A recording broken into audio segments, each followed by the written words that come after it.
Кыямат күнү 5 суроо бар. Ушуну барып аялыңызга айтыңыз.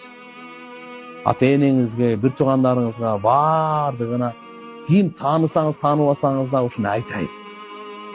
Колдон келишинче 10 адамга айта аласызбы, 100 же бир эле адамга айтсаңыз деле мейли, бирок айтыңыз.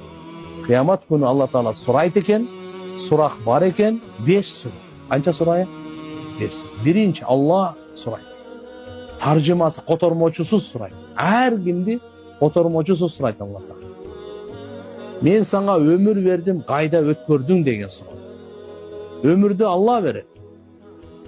Бирөөгө 60-70 жыл берет, бирөөгө 80-90, бирөөгө 40-50, ар кандай. Ошол өмүр тууралуу Алла Таала сурайт.